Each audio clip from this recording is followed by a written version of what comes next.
cae en la basura de aquí, se seca sobre un papel, cuando sube la temperatura en primavera. Esto, aunque aquí yo lo cuento aquí muy rápido, el viaje yo he calculado que dura unos 15 años, porque la molécula en algunas situaciones queda atrapada y se queda allí. Por ejemplo, aquí pues vuela con el papel, condensa luego con el frío, cae en el lago, cae sobre unas algas, las algas se pudren, cae al fondo, le echan escombros encima, se queda 2 años allí metida, luego a los 2 años vuelven a tirar escombros, la molécula sale, se pega a una molécula de sulfídrico, una burbuja de sulfídrico que sale del fondo, que sabe que el sulfídrico se produce en el fondo por putrefacción.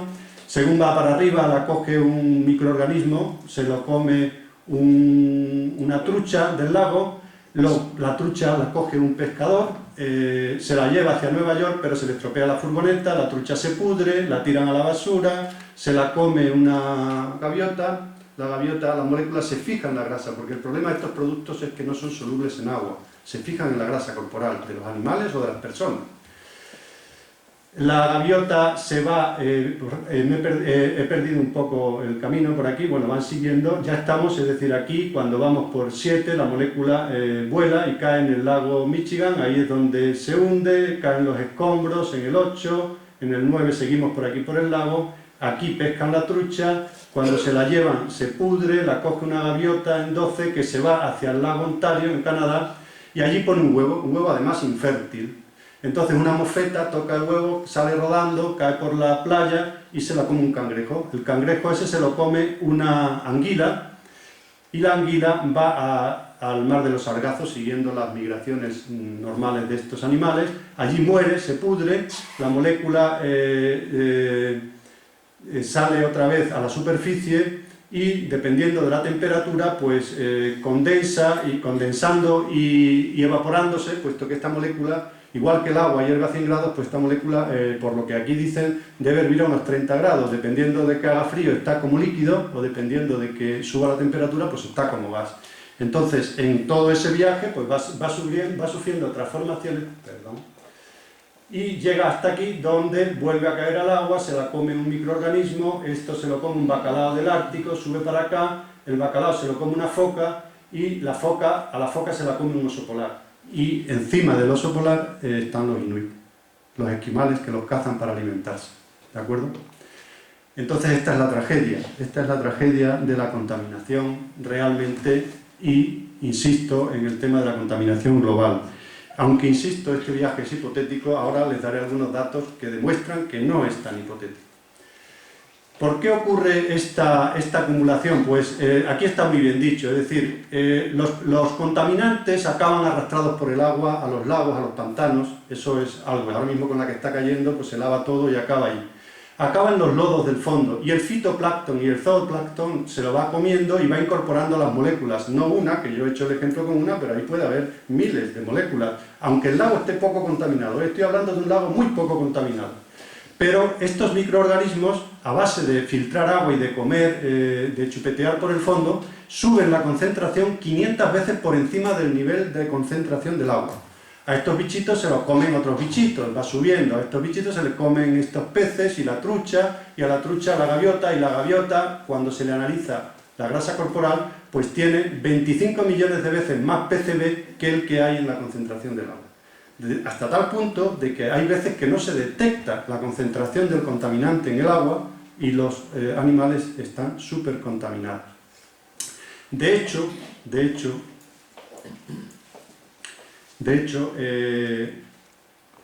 Theo Colbert, la autora esta, estaba investigando los lagos, la región de los Grandes Lagos, porque estaban muy contaminados. Pero en esa época en que empezaron los estudios, contaminación significa cancerígeno, es decir, estaba asociado a toxicidad con cáncer. Y hasta que ella se dio cuenta que no había más cáncer alrededor de los lagos que en otras regiones, es decir, incluso había menos. Entonces fue cuando vio que los efectos que ella observaba en las publicaciones que iba analizando tenían relación todas con pobladores del lago, es decir, con los animales que se alimentaban del lago, pues entonces se dio cuenta de que el problema era un problema de disrupción endocrina y entonces abandonaron el tema del cáncer, porque realmente ellos lo que iban persiguiendo inicialmente era eso. Entonces se dieron cuenta que tenía que ver con la contaminación del agua y con el incremento, la subida de contaminación según se va subiendo en la cadena trófica. ¿De acuerdo? Bueno, estos son ya algún ejemplo, también relacionados. Aquí tenemos un caso de compuestos bifenilos, en vez de con bromo, con cloro, en vez de con cloro, con bromo. El bromo es un elemento de la tabla periódica de la misma familia que el cloro, para los que no sepan química. Y bueno, por accidente se lo pusieron a unos piensos de vacas y la gente comió carne, etcétera. Hubo personas, 4.000 personas que estuvieron expuestas a este consumo de carne. Esta investigación está apoyada por los Institutos Nacionales de la Salud. Entonces se investigó, por ejemplo, la pubertad de las hijas de las mujeres expuestas a esos PBBs y se vio que se adelantaba la menarquia un año con respecto a mujeres no expuestas. También se sabía ya que la exposición a los talatos producía un adelanto de la pubertad, también había sido publicado. Los talatos son unos productos que se añaden básicamente al PVC, PVC lo conocemos creo que todos, para aquellos usos que lo requieren más blando, es decir, es como un producto, digamos, que permite hacerlo, pues hacer impermeables cuando se quiere hacer de PVC, ablandando el producto original, digamos. También en la revista científica The Lancet, que es una revista importante, ya se publicó en el año 93 que los problemas relacionados con la reproducción tenían que ver con la exposición a niveles elevados de estrógenos sintéticos o naturales en el útero. Y esto para mí es lo más preocupante. Ya que los mensajes hormonales organizan muchos aspectos decisivos del desarrollo, las sustancias químicas disruptoras hormonales representan un especial peligro antes del nacimiento y en las primeras etapas de la vida. Los disruptores endocrinos pueden poner en peligro la supervivencia de especies enteras, quizá a largo plazo, incluso la nuestra. Esto es lo que citan los autores en la página 303. ¿Cómo actúan estos compuestos? Pues suplantando las hormonas naturales, bloqueando su acción o aumentando o disminuyendo sus niveles. Bien, les decía que el viaje de la molécula no debe ser tan hipotético porque el Fondo Mundial para la Naturaleza decía en el año 2005 que las orcas noruegas tenían el dudoso honor de ser los animales más contaminados del Ártico, por delante de los osos polares, que ocupaban dicha categoría en informes anteriores. Y ya me voy acercando, es decir, desde aquello, porque no caigan en el error, y esto se lo quiero resaltar, de pensar que las islas Svalbard están muy lejos de nosotros. Me puedo acercar todo lo que quiera, como voy a irlo haciendo. Esto en el Ártico, pero los diputados de la Unión Europea, cuando se les analiza la sangre, pues tienen DDT y tienen PCBs. ¿De acuerdo? Nuestra ministra Narbona, que fue ministra de Medio Ambiente, que se le analizó la sangre también junto con otros ministros, pues como mínimo portaban 22 sustancias dañinas, concretamente 17 PCBs, es decir, productos, lo que se conoce genéricamente como COPS, contaminantes orgánicos persistentes, es decir, sustancias que persisten mucho tiempo en la naturaleza. Y todavía me voy a acercar más. En España tenemos no sabría cómo decirlo, dos investigadores punteros en este campo, que son los hermanos Fátima Olea y Nicolás Olea Serrano. No son familia, No sé que yo sepa que tenga familia, ni mi familia me haya dicho que tengamos familia en Granada, que es donde ellos trabajan, ni yo les conozco, es simplemente que tiene relación con lo que estamos hablando. Y a pesar de que ellos trabajan, Fátima Olea Serrano es del Departamento de Nutrición y Bromatología de la Facultad de Farmacia de Granada, pues dio esta charla en Murcia en el año 2004 y dijo lo siguiente: habían hecho un estudio con mujeres de Granada y Almería tratadas quirúrgicamente y con mujeres que habían dado a luz también en Almería y Granada, y les habían pedido permisos para obtener muestras de tejido adiposo, suero, y además leche calostro, y también le habían hecho una encuesta epidemiológica. Los resultados que he obtenido son estos. Pesticidas organoclorados determinados en leche calostro, sobre 73 muestras, pues el DDE, que es este azulito, todas tienen DDE. El DDE es un metabolito del DDT, es decir, un producto de degradación del DDT en el organismo. Este es el DDT como tal, el amarillo. este es el otro isómero del DDT y este es otro metabolito del DDT, ¿de acuerdo? Aquí no se ven PCBs porque yo creo que el estudio no iba enfocado por ahí, buscaban plaguicidas. Pero todos estos productos son derivados clorados, es decir, en estructura y en cuanto a solubilidad y todo parecidos al DDT. Número de muestras positivas en tejido adiposo, pues ocurre lo mismo.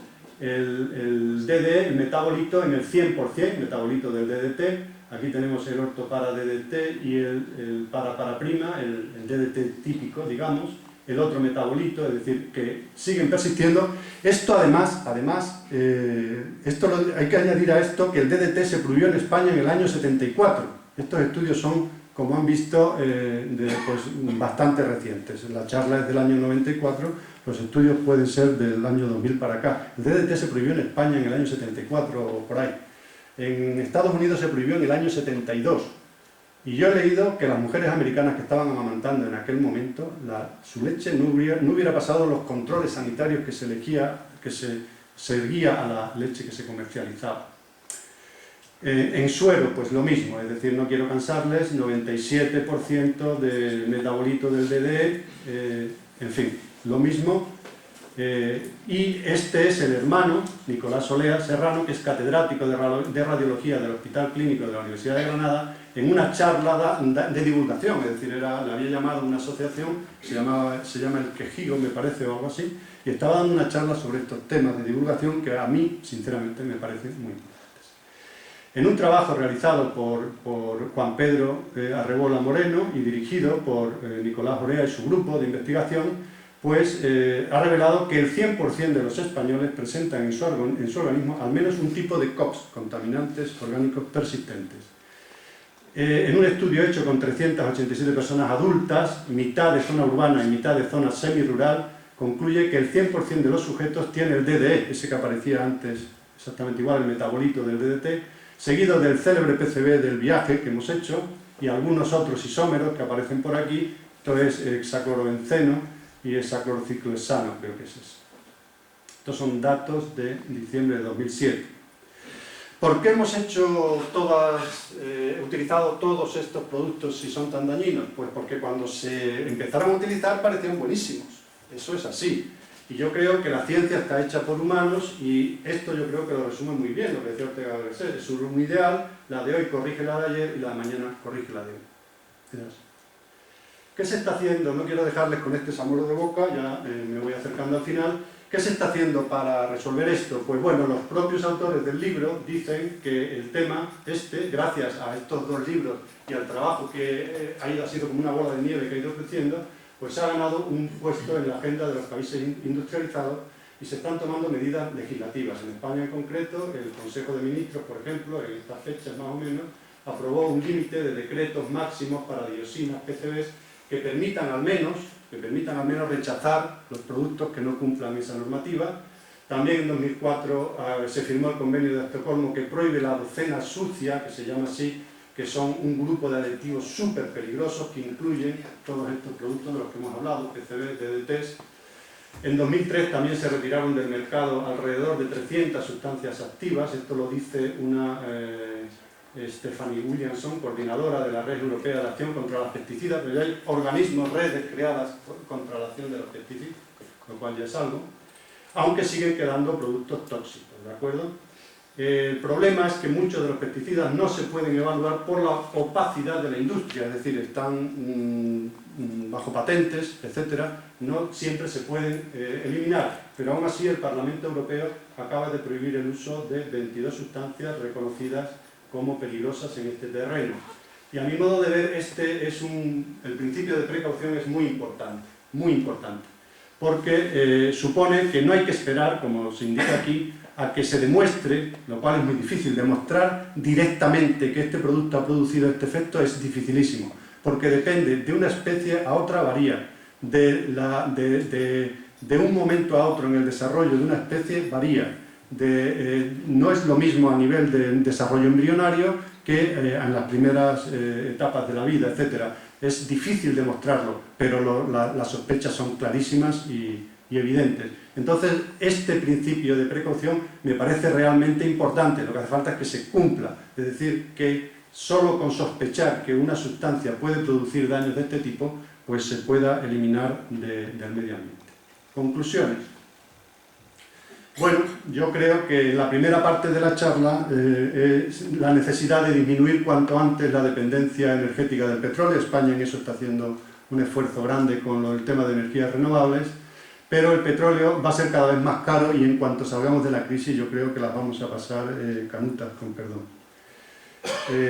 Preservarlo como fuente de materias primas para la industria química, porque si no, todo este bienestar del que hemos hablado, pues... y tratar de aprovechar los recursos del planeta en bien de la humanidad. Eso es una declaración de buenas intenciones. Esta es una conclusión que yo he sacado de mi cosecha, pero me parece muy buena. Es decir, tenemos que mantener la reproducción normal de la fauna que nos rodea, porque eso constituye una protección contra nuestra propia contaminación corporal.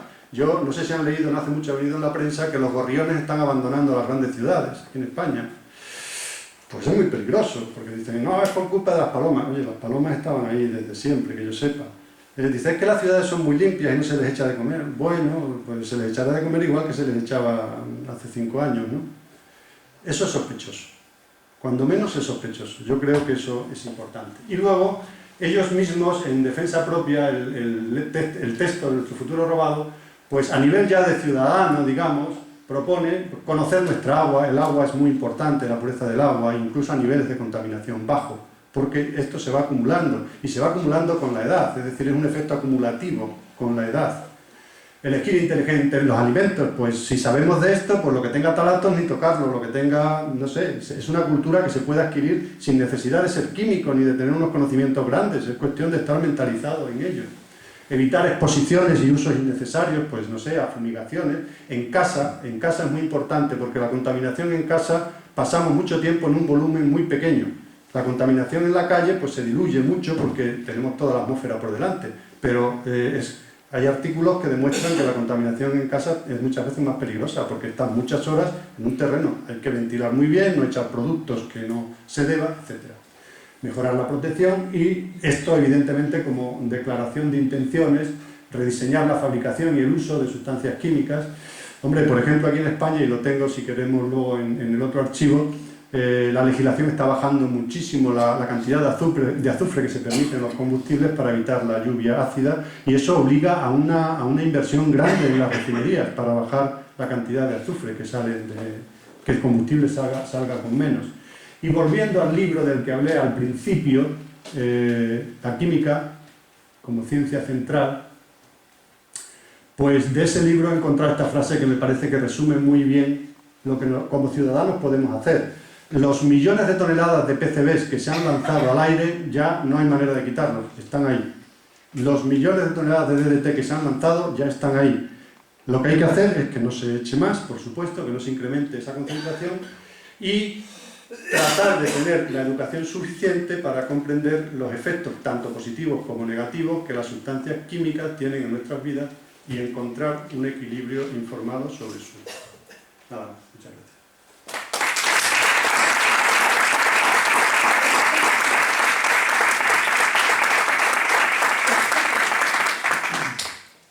¿Qué te parece si ofrecemos la posibilidad de que alguien, por curiosidad, interés, completar lo que se ha dicho, se anime a hacerle a nuestro conferenciante? Al menos entre los no expertos.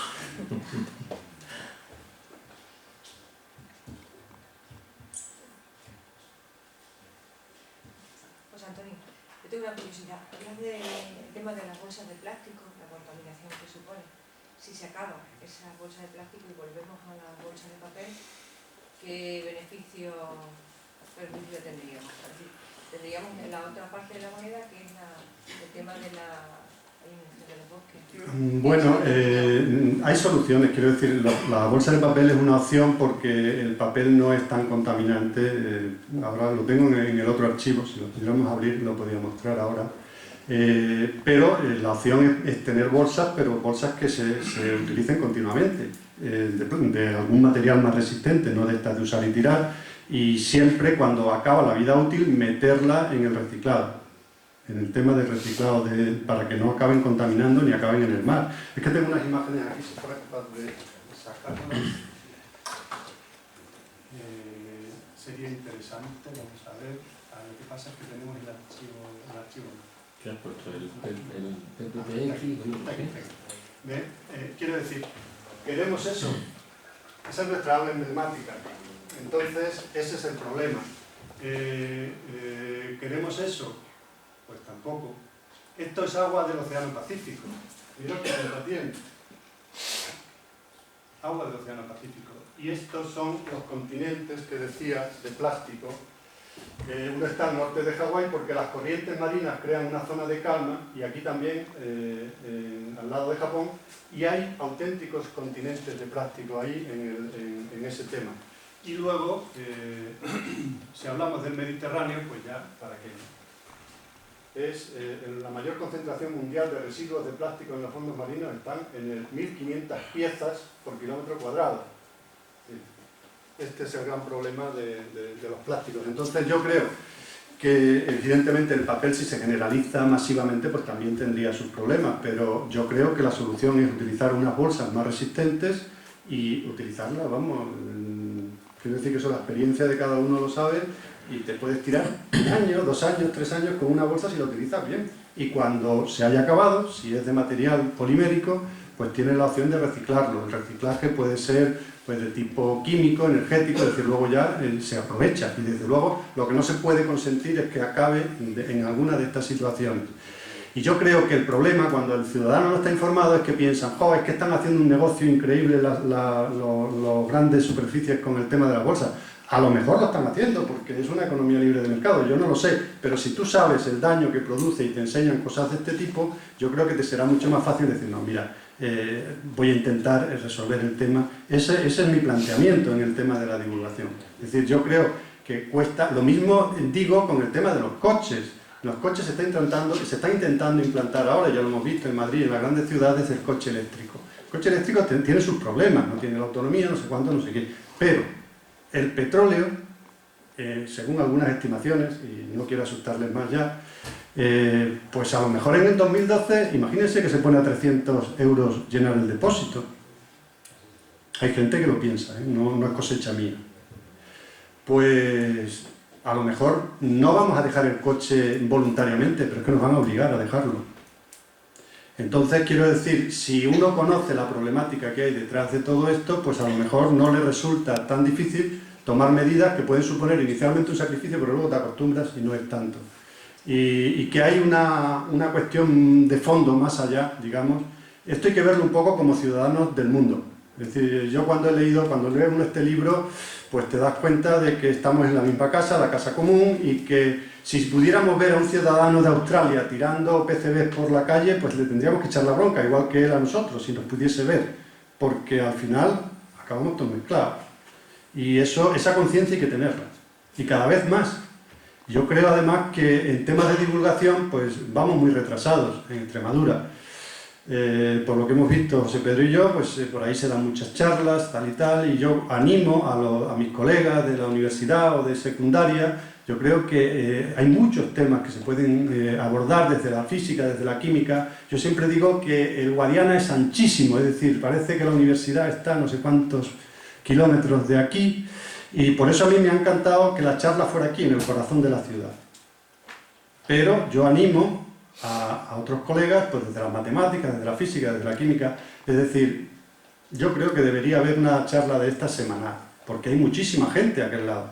Es verdad, y yo no les culpo porque están trabajando mucho, yo los que conozco de la Facultad de Ciencias, pues la gente se deja la piel allí, pero hay que ser conscientes, yo creo, como decía Vladimir de Semir, que hay que echar un rato en divulgar, porque es que la sociedad o nos salvamos todos o nos vamos todos al garete.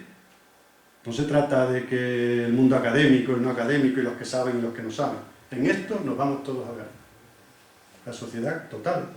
Estamos en el mismo barco. Somos socios de la misma empresa. Agustín quería completar. No, dime, Agustina, por favor. Era lo primero que te quería decir. Me ha encantado tu charla, me parece estupenda, además muy divulgativa, y bueno, te pone llamas al pan pan y al vino vino. La última frase me ha gustado muchísimo porque realmente es un equilibrio de lo que has dicho, pero sí me sorprende que, por ejemplo, si los contenidos de DDT son altos, significa que se está, aparte de que es muy persistente el DDT, y eso ya lo sabemos, ¿realmente no se está utilizando o esos contenidos porque se está utilizando de una manera clandestina? Bueno, ahí. Eso pasa como con el armamento, que nosotros no lo usamos pero lo producimos y lo vendemos. Pues el DDT, lo que hacen los países industrializados, no lo usan porque está prohibido, pero lo fabrican y lo venden a los países que no tienen normativa. En ciertos países hay que entenderlo, es decir, en países tropicales, la zona de Sri Lanka, por ejemplo, y por ahí, el DDT salva millones de vidas todos los años, porque es el insecticida más barato que existe. Esos países no se pueden permitir otro lujo y hay que dejarlo, porque es que cuando se ha quitado el DDT, 100.000 casos de malaria. Es que es así, o sea, hay sitios donde, pero en los países desarrollados eso no es necesario. Pero yo he leído, y hace pocos días, lo que pasa es que son muchos datos y no me he quedado, que al Ebro se está vertiendo DDT. Ahora mismo, de una empresa que está fabricando algo y acaba DDT en el Ebro. Entonces ese es el problema, que realmente, y ahí es donde la presión social, pues hay que hacer hincapié en estos temas. A mí me parecen muy preocupantes, de verdad. Yo sí, aparte de mucha fuerza, de compromiso con la divulgación de la ciencia, que me parece un tema súper interesante, pero yo pienso, pensando en nuestros hijos, en su futuro, es lo que dicen ahí, es nuestro futuro robado, pues eso es lo que nos están diciendo nuestros hijos, les estamos robando el futuro si no se actúa tratando de limitar los daños, porque evidentemente, insisto, las toneladas que se han soltado y ya no hay solución, pero quiero decir, los transformadores, por ejemplo, pues se pueden recoger esa sustancia y de hecho creo, no estoy seguro, pero creo que en España se hizo en el 2001 una campaña para recoger los PCBs. Sé que, por ejemplo, en países de Centro Europa, como Dinamarca o por ahí, pues los CFCs que dañaban la capa de ozono, los ayuntamientos se encargaban de sacar los gases de las neveras cuando las tiraban, cuando se desechaban, para que no fueran al medio ambiente. Es decir, es una cuestión de mentalización. Queda mucho trabajo por hacer, pero hay que hacerlo, nos jugamos mucho. Yo así lo entiendo y por eso estoy aquí. Pues yo quería aprovechar para decir que los que trabajamos en secundaria, fundamentalmente, también tenemos una cierta responsabilidad en todo esto, porque esto es una cadena de responsabilidades.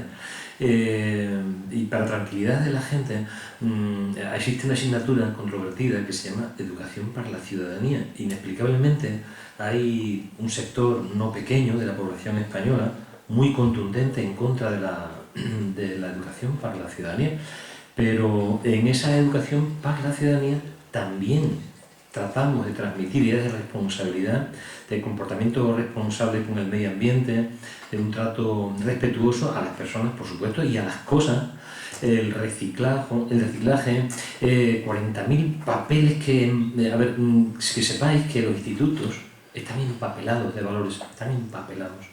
Y algunos, los que trabajamos en el campo de las ciencias, notamos una carencia enorme de contenido científico. Ha habido una transferencia tremenda, ¿no?, de los conocimientos a los valores en la secundaria. Y muchos de esos valores están asociados a esto que está aquí, de manera que hay una preocupación importante y en primaria me consta que hacen prácticamente lo mismo. Supongo que en las universidades, pues la técnica, la estrategia será parecida. En fin, tendremos que seguir peleando entre todos, cada uno en su batalla, en su ámbito. Pero sí, esta parece que va a terminar un poco triste y pesimista. Me niego a aceptar el pesimismo esencial de la química. He puesto ahí lo que se está haciendo, ¿no? Confío con que la imaginación, el compromiso entre la inteligencia y la imaginación de los científicos que están trabajando en el mundo de las nuevas materiales y de la química en particular, pues acabará encontrando soluciones que no nos arrastren necesariamente a la destrucción. No, yo soy optimista en sí, evidentemente la ciencia ha creado el problema y yo creo que intentará solucionarlo. De hecho, a mí me ha llamado mucho la atención Los hermanos Olea estos de Granada es un grupo con una potencia interdisciplinar tremenda. Están colaborando con toda Europa, con Iberoamérica, están analizando incluso efectos en Europa y placentas para estudiar todo el tema de la contaminación. Están siguiendo la vida de los niños desde el nacimiento hasta los 12 años, me parece que van estudiando para ver los efectos. Y creo que en bisfenol A, el producto ese del que he hablado, el Nicolás Olea es la máxima autoridad mundial. Yo les propongo a los que están al final de la sala de incorporar esto como uno de los contenidos de nuestro Museo de Ciencias, ese que veremos en la primavera de 2013, que creo que este podrá ser probablemente uno de los muchísimos temas que tendremos que considerar. Si no tenéis más historia, llevamos 1 hora y media casi, damos por terminada la sesión agradeciéndote, José Antonio, tu enorme disposición desde el principio a colaborar con la económica, de manera que la económica y las jornadas de los museos están muy agradecidos. De hecho, encantado. Esperamos verte en unas próximas ocasiones. Y gracias a todos de nuevo por su asistencia.